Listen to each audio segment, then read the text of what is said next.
अमेरिकी नौसेना के अजय होने के घमंड की धज्जियां कैसे लगातार उड़ रही हैं, उसका एक एग्जाम्पल आपको बताती हूँ। जीता जागता एक बड़ा सबूत जो फारस की खाड़ी में नजर आया, वहां पर तैनात यूएसएस अब्राहम लिंकन के तौर पर। पिछले 9 महीनों से ये विशालकाय विमान वाहक पोत मिडिल ईस्ट के तपते हुए समंदर में फंसा हुआ है। अमेरिकी नौसैनिकों की हालत अब यहाँ पर इतनी ज्यादा बदतर हो चुकी है कि वो मानसिक रूप से पूरी तरह से टूट चुके हैं। वॉशिंगटन में उनके परिवार अब रो रहे हैं। तनाव उनको इतना ज्यादा है कि क्रू का बुरा हाल है। जब वॉशिंगटन के पत्रकारों ने डोनाल्ड ट्रंप से पूछा कि क्या वो 9 महीने से फंसे इन सैनिकों के मानसिक स्वास्थ्य को लेकर चिंतित हैं, तो ट्रंप ने बेहद ही संवेदनहीनता दिखाई, सारी हदें पार करते हुए कहा नहीं, वो बिल्कुल चिंतित नहीं, उन्हें उससे कोई फर्क ही नहीं पड़ता। वो ये मानने को तैयार ही नहीं कि अपने पोत को इतने लंबे समय तक झोंकना कितना गलत है। लेकिन सच्चाई क्या है? पेंटागन को मजबूरन यूएसएस लिंकन को वहां से हटाकर दूसरे युद्धपोत को भेजने का आपातकालीन ऐलान करना पड़ा। USS Abraham Lincoln the treasury निमित्ज class श्रेणी का परमाणु युद्धपोत है। अब यूएसएस अब्राहम लिंकन पर 5000 सैनिकों की तैनाती है।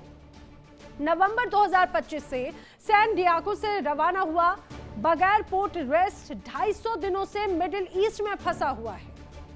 जहाज पर राशन कटौती है, भोजन की कमी है, फफूंद लगे शावर की गंभीर समस्याएं हैं, टॉयलेट्स टूट चुके हैं, लॉन्ड्री व्यवस्था कुछ है नहीं। जहाज पर तैनात सैनिकों का जीवन पूरी तरह से नरकीय हो चुका है।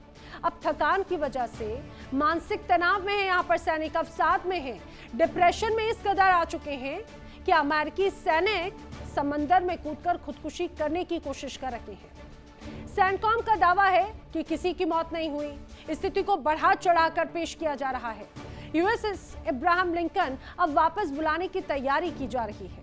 अमेरिका की एक तरह से तैयारी में जानकारी यह है कि अब यूएसएस जॉर्ज वॉशिंगटन यहाँ पर तैनात किया जाएगा मजबूरी में, क्योंकि 250 दिनों से ज्यादा से यहाँ पर जब अगर कोई सैनिक मौजूद है, खाना नहीं है, पानी बर्बाद है, कोई व्यवस्था नहीं है, अवसाद में हैं यहाँ पर जो तमाम सैनिक हैं, वो डोनाल्ड ट्रंप के सैनिक हैं जिनसे डोनाल्ड ट्रंप को कोई वास्ता नहीं। स्ट्रेट ऑफ हॉर्मुज पर कब्जे की ट्रंप वाली बात इसीलिए भी अब बेमानी लगती है क्योंकि अब एक एक करके उसके जो पिछलग्गू देश थे उससे एक तरह से अमेरिका से किनारा करना शुरू कर दिया है। जबकि ट्रंप का यह सोचना था कि भाई खाड़ी के जो अरब मुल्क हैं उसकी इस जंग में ढाल बनकर खड़े रहेंगे, उसके साथ में खड़े रहेंगे, उसके पीछे खड़े रहेंगे। लेकिन हुआ क्या? पिछले 6 महीनों की जंग ने अरब देशों की आंखें पूरी तरह से खोल कर रख दी। सऊदी अरब, यूएई और ओमान जैसे देशों को ये बहुत अच्छे से समझ में आ गया कि जो अमेरिका अपने एयरक्राफ्ट कैरियर की पोत की हिफाजत नहीं कर सकता, वो उनकी सुरक्षा की गारंटी आखिर क्या ही दे पाएगा। और इसी का नतीजा है कि खाड़ी के देश अब अमेरिका को दरकिनार करके सीधे सीधे तेहरान के साथ कूटनीतिक पींगे बढ़ा रहे हैं। ओमान और ईरान के बीच में स्ट्रेट ऑफ हॉर्मुज के संयुक्त प्रबंधन पर सीधे और गोपनीय बातचीत चल रही है। और ईरान के जो विदेश मंत्री हैं अब्बास अरागची, उन्होंने ये साफ कर दिया कि ओमान के साथ समंदर का ट्रैफिक तय करने की तकनीकी चर्चा अब अंतिम दौर में है। यानी अमेरिका को खाड़ी में अगर रहना है तो पहले तो व्यवस्थाएं दुरुस्त करनी पड़ेगी, लेकिन उसे खाड़ी से दूर फेंकने की बड़ी तैयारी है। क्षेत्रीय देश ईरान की शरण में अब आ रखे हैं, तो ये तो पूरी तरह से कि अब अमेरिका अलग थलग पड़ चुका है। खाड़ी देशों का सरेंडर है। कैसे यूएई ने एक सीक्रेट डील की ईरान के साथ में मिसाइल ड्रोन की। कहीं ना कहीं दावा किया जा रहा है कि हमलों से अब यूएई भी डर चुका है और यही तो वजह है कि तेहरान को $3 बिलियन का भुगतान किया है। यूएई के बैंकों में फ्रीज पड़ा हुआ ईरान का जो फंड है वो भी रिलीज करने का वादा किया जा रहा है। अब इतना ही नहीं, 10 से $20 मिलियन का फंड धीरे धीरे रिलीज कर दिया जाएगा। कतर ईरान एलएनजी समझौता हुआ सुरक्षित मार्गों के लिए। डील कतर की ईरान से एक तरह से डील हो गई। अरबों डॉलर की गुप्त वित्तीय मदद पहुंचाने का समझौता हुआ। एलएनजी और तेल टैंकरों को बगैर हमले सुरक्षित गुजरने अब कहीं ना कहीं ईरान देगा। स्ट्रेट ऑफ हॉर्मुज पर तेहरान का टोल टैक्स किस रूप में है? हॉर्मुज पर ओमान और ईरान का नया समंदर का एक तरह से समझौता है। जहाजों का रास्ता अब ईरान की आधिकारिक समंदर की सीमा से तय होगा। हर एक जहाज पर तेहरान का सीधा सीधा कंट्रोल होगा। ईरान का समंदर का टोल टैक्स पर बड़ा प्रस्ताव है, जिसमें जहाजों के माल की कीमत पर 5% से 7% तक वसूली होती है। जब सीधे सैन्य हमले नाकाम हो गए तो डोनाल्ड ट्रंप प्रशासन ने अपना आखिरी पासा फेंका, ट्रंप कार्ड, आर्थिक नाकेबंदी का। अमेरिकी रक्षा मंत्री पीट हेग्सेथ ने डींगे हाँकी। अमेरिकी नौसेना ईरानी बंदरगाहों को ऐसी नाकेबंदी करेगी कि तेहरान घुटनों पर आ जाएगा। लेकिन अमेरिका के अपने ही जो बड़े बड़े नीति विशेषज्ञ हैं, वो ट्रंप की इस नीति की धज्जियां उड़ा रहे हैं। व्हाइट हाउस के पूर्व मिडिल ईस्ट सलाहकार मार्क गिन्सबर्ग और स्टीमन सेंटर के विशेषज्ञ डैन ग्रेजियर, उन्होंने अल जजीरा पर आकर एक तरह से सच को बेनकाब किया। उनका कहना है कि 1979 से अंतर्राष्ट्रीय प्रतिबंध झेल रहा ईरान इस आर्थिक दबाव को हंसते हंसते झेल जाएगा। लेकिन अमेरिका के पास में इस लंबे खींचते गतिरोध से बाहर निकलने का कोई एग्जिट प्लान है ही नहीं। जीत ईरान की होगी, दम दबाकर अमेरिका को पीछे हटना ही पड़ेगा। ये पूरा बैन का खेल है और ईरान ने इस बैन के खेल को पूरी तरह से फेल कर दिया, धज्जियां उड़ा दी। 47 सालों का आर्थिक युद्ध 1979 से एक तरह से अमेरिकी जो पाबंदियां लगातार जारी है, उसमें ईरान में इस्लामिक क्रांति हुई थी। इस दौर में अमेरिका, पश्चिमी देशों का वित्तीय और सैन्य प्रतिबंध इस दौरान लगा। तेल निर्यात पर रोक लगी। ईरानी अर्थव्यवस्था की मुख्य कमाई को एक तरह से कंट्रोल करने की कोशिश की गई। कच्चे तेल की अंतर्राष्ट्रीय व्यापार पर पाबंदी लग गई। प्राकृतिक गैस के व्यापार पर भी काफी सख्त पाबंदियां लगाई गई। केंद्रीय बैंकों पर हमला, ईरान के सेंट्रल बैंक को एक तरह से पंगु कर दिया गया। विश्व वित्तीय नेटवर्क और संपत्तियां ब्लॉक करके विदेशी संपत्तियों को फ्रीज किया। अमेरिका और पश्चिमी बैंकों में ईरान की संपत्तियां फ्रीज की गई। बताया जा रहा है उसका असर यह है कि अरबों डॉलर की जो सरकारी व्यावसायिक संपत्तियां हैं वो भी जब्त की गई। लेकिन वित्तीय और सैन्य नाकेबंदी भी अमेरिका की तरफ से की गई थी। स्विफ्ट सिस्टम से बेदखली कर दी गई। ईरान के प्रमुख बैंकों को अंतर्राष्ट्रीय बैंकिंग नेटवर्क से अलग कर दिया गया। हथियारों पर पाबंदी लगा दी गई। सैन्य साजो सामान और रक्षा तकनीक पर भी प्रतिबंध लगा दिए। हथियारों की खरीद फरोख्त पर अंतर्राष्ट्रीय प्रतिबंध लागू हुए तो व्यापारिक पाबंदियां, एविएशन के पुर्जे, हाईटेक सामानों पर बैन लगे। खनन, निर्माण और धातु उद्योग के आयात निर्यात पर भी रोक लग गई। समानांतर अर्थव्यवस्था का निर्माण किस रूप में हुआ? 47 साल के आर्थिक दबाव से ईरान हारा ही नहीं। ईरान ने अपना स्वदेशी और आत्मनिर्भर रक्षा आर्थिक तंत्र तैयार कर लिया और वो इतना मजबूत रहा कि अमेरिका की जो सुपर पावर वाली इमेज थी, अमेरिका के जो बड़े महंगे ऐसे तमाम हथियार थे, वो पूरी तरह से बर्बाद हो गए। डोनाल्ड ट्रंप अपनी चुनावी सभाओं में चिल्ला कर कह रहे हैं कि भाई उन्होंने ईरान का तेल निर्यात शून्य कर दिया।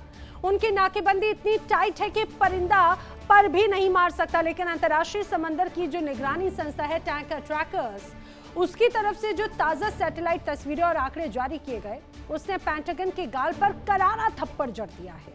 ईरान के सबसे मुख्य तेल केंद्र मार्ग खार्ग द्वीप, जिस पर जुलाई के बाद में पहली बार एक विशालकाय सुपर टैंकर में कच्चा तेल लोड होता हुआ नजर आया।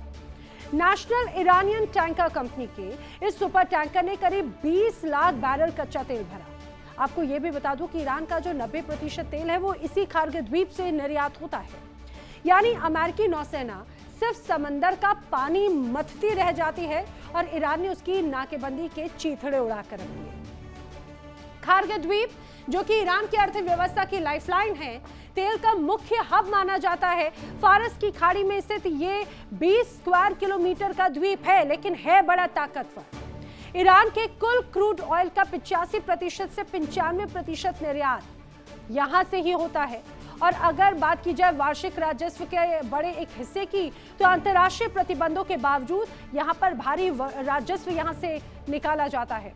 ईरान 40 से 60 बिलियन डॉलर सालाना यहां से कमाता है। विशाल भंडारण क्षमता इसकी है। आपातकालीन स्थिति हो या फिर नाकेबंदी, इस दौरान भी यह एक्टिव रहता है, इस पर कोई असर नहीं होता। इस द्वीप पर 3 करोड़ बैरल तेल की स्टोरेज कैपेसिटी, या ये कहा जाए 3 करोड़ से ज्यादा बैरल तेल की स्टोरेज कैपेसिटी है। पाइपलाइन नेटवर्क सभी प्रमुख इनलैंड ऑयल फील्ड्स की पाइपलाइन से कनेक्टेड है और सभी पाइपलाइन सीधे सीधे खार्ग द्वीप के मेगा टर्मिनल से कनेक्टेड है। और सैन्य ताकत के लिहाज से या भौगोलिक लिहाज से भी बहुत खास है। गहरे पानी का प्राकृतिक लाभ है खार्ग द्वीप के पास में। ईरान का जो मुख्य तट है वो बहुत उथला है और इसी वजह से खार्ग द्वीप का बड़ा महत्व माना जाता है। खार्ग द्वीप का जेटी पर ही एक तरह से डॉक किया जा सकता है। सैन्य किला और नो गो जोन है। आम नागरिकों का प्रवेश पूरी तरह से वर्जित है। द्वीप पूरी तरह से IRGC के कड़ी नियंत्रण में है। मजबूत एयर डिफेंस सिस्टम इसका है और द्वीप की सुरक्षा के लिए आधुनिक रडार सिस्टम भी है। Anti aircraft missile defence underground सैन्य बंकर यहाँ पर तैनात है। ट्रंप का ये जो ख्याली पुलाव रहा, उस ख्याली पुलाव का एक और सबसे दर्दनाक पहलू ये है उनका सबसे करीबी प्यादा इजराइल। जब युद्ध शुरू हुआ तो अमेरिका और इजराइल का यह दावा था कि ईरान की मिसाइल बनाने की क्षमता को 20 साल के लिए पीछे धकेल देंगे। लेकिन द जेरूसलम पोस्ट की एक सनसनीखेज रिपोर्ट ने तेल अवीव से लेकर वॉशिंगटन तक हड़कंप मचा दिया। इजरायली रक्षा अधिकारी ये देखकर हैरान और खौफजदा है कि जंग के मुख्य चरण खत्म होने के मात्र 4 महीने के भीतर ईरान ने अपनी बैलिस्टिक मिसाइल उत्पादन क्षमता को अपेक्षा से 10 गुना तेजी से दोबारा खड़ा किया है। जब इजराइल ईरान की इस मिसाइल वापसी से थर-थर कांप रहा था, तब ट्रंप किस मुंह से हॉर्मुज को अपनी जेब में बताने का नाटक कर रहे हैं, ये तो भाई वही जानते हैं। अब ईरान की जो मिसाइल स्थिति है वो भी जान लीजिए। ईरान के पास में है मिसाइल का अंडरग्राउंड भंडार। जाग्रोस पर्वत श्रृंखला के नीचे बहुत विशाल और बहुत गुप्त सुरंग नेटवर्क है ईरान का। 500 मीटर की गहराई में ईरान का मिसाइल ठिकाना है जिसे मिसाइल सिटी कहा जाता है। पारंपरिक बंकर बस्टर बमों से सुरक्षित है ये ठिकाना। हजारों किलोमीटर लंबी मिसाइलें यहाँ पर हैं। ठिकानों की जो सुरंगें हैं वो भी बहुत खास है। सुरंगों में assembly hall, fuel depot, command centre सब कुछ मौजूद है। रोबोटिक्स रेल सिस्टम है तो ऑटोमेटिक लॉन्च पैड है। सीधे अंडरग्राउंड टनल से एक तरह से मिसाइलों को लॉन्च किया जा सकता है। शिरगो ग्रेनाइट की कठोर चट्टानों के नीचे मिसाइलों का बड़ा जखीरा तैनात है। शक्तिशाली बंकर बस्टर बम उनको झेलने में भी ये सक्षम है। अमेरिका की GBU-57 जैसे बंकर बस्टर बमों से ये पूरी तरह से सुरक्षित है। एक तरह से कहा जाए कि ईरान का एक बड़ा हिस्सा जो है वो इस अंडरग्राउंड रूप में एक्टिव भी है और एक अलग दुनिया की तस्वीर यहाँ पे जरूर दिखाता है। अब ईरान की जो बड़ी खतरनाक मिसाइलें हैं वो भी जान लीजिए। खुर्रमशहर 4 जिसकी रेंज है लगभग 2000 किलोमीटर की, भारी वॉरहेड ले जाने में सक्षम है। फतह 1 हाइपरसोनिक मिसाइल। ईरान का दावा है कि तेज गति और उच्च गतिशीलता वाली ये मिसाइल है। सजीव जो कि 2 stage solid fuel ballistic missile है, लगभग 2000 से 2500 किलोमीटर की रेंज ये रखती है। खलिश फास्ट एंटीशिप बैलिस्टिक मिसाइल जो कि 300 किलोमीटर की लगभग रेंज रखती है और समंदर के युद्धपोतों को निशाना बनाने के लिए ही एक तरह से तैयार की गई। ब्रह्मास्त्र 5 वेपन 6 रेंज की सीमा अब ये कहा जाता है कि वो भी अपने आप में बड़ी खास हो जाती है। इंटरकॉन्टिनेंटल रेंज का दावा एक तरह से किया जा रहा है। 10,000 से 14,000 की रेंज का दावा है। परमाणु पेलोड की क्षमता भारी वॉरहेड ले जाने में एक तरह से ये सक्षम मानी जाती है। न्यूक्लियर हथियार ले जाने की भी आशंका कहीं ना कहीं इस दौरान रहती है। Mobile launch system, mobile launcher से कहीं से भी लॉन्च लोकेशन को ट्रैक करना बहुत मुश्किल है और यही वजह है कि अमेरिका इजराइल ईरान को कमज़ोर समझ रहे थे। लेकिन इस वक्त में इन हमलों में जितना डैमेज हुआ, ईरान ने उसे दुरुस्त किया और अपनी स्थिति को और मजबूत किया। देखिए इंडिया डेली 24/7 अब आपके स्मार्ट टीवी पर। इंडिया डेली मौजूद है सभी डिजिटल प्लेटफॉर्म पर लाइव और लगातार। इंडिया डेली 24/7 हर दिन राष्ट्र को समर्पित।